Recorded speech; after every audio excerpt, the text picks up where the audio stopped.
देखिए, भारतीय जनता पार्टी के शीर्ष नेतृत्व से हमारा अनुरोध है कि अविलंब इस तरह के बयान देने वाले नेताओं पर अंकुश लगाए।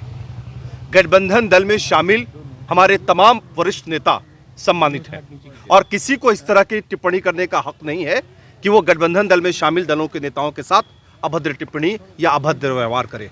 ये निंदनीय है और जो भी नेता इस तरह का कृत्य कर रहे हैं, हमें अनुरोध है भारतीय जनता पार्टी के शीर्ष नेतृत्व से कि अपने नेताओं पर अविलंब रोक लगाएं।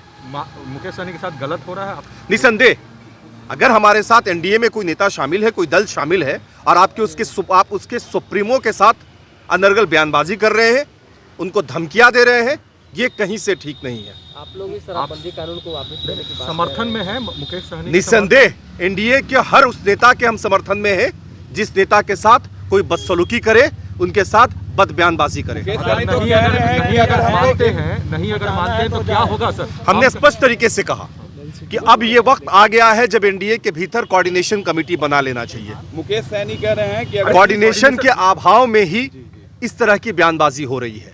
अगर कोऑर्डिनेशन कमेटी बन गई होती तो निसंदेह हम एक दूसरे पर रोक लगा सकते थे, लेकिन अभी कोई कोऑर्डिनेशन ही नहीं है, जिसका नतीजा ये हो रहा है कि जिसे जो मर्जी आ रहा है वो उस तरीके का बयान दे रहा है। कोऑर्डिनेशन कमेटी नहीं होने के कारण महागठबंधन से हम अलग हुई थी। देखिए, हमने स्पष्ट तरीके से कहा कि आज जो मुकेश सहनी जी के साथ जिस तरीके की बयानबाजी उनको लेकर हो रही है वो निंदनीय है, जिसकी जितनी भी भर्त्सना की जाए वो कम है।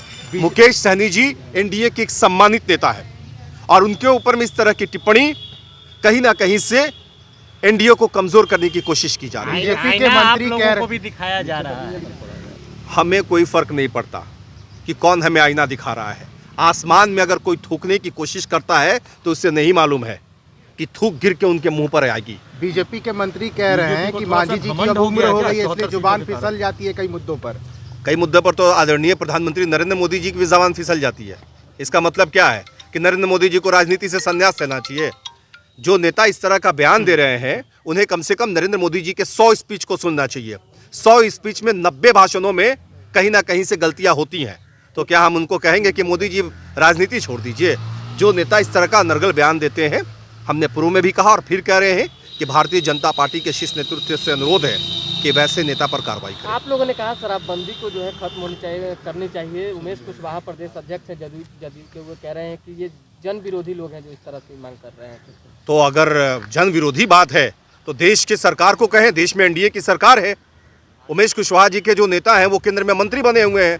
केंद्र सरकार पूरे देश में शराबबंदी लागू कर दे, किसने रोका है भाई? अगर जनता के साथ ये कानून है तो पूरे देश में शराबबंदी हो जानी चाहिए। हम उसके पक्षधर हैं, लेकिन इसका मतलब ये नहीं कि शराबबंदी की आड़ में जहरीली शराब बेचा जाए और जहरीली शराब पीकर के बिहार की आवाम मरे।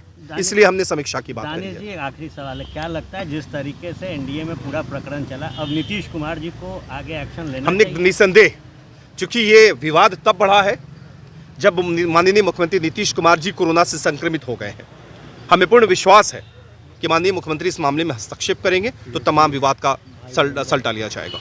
चलिए ठीक।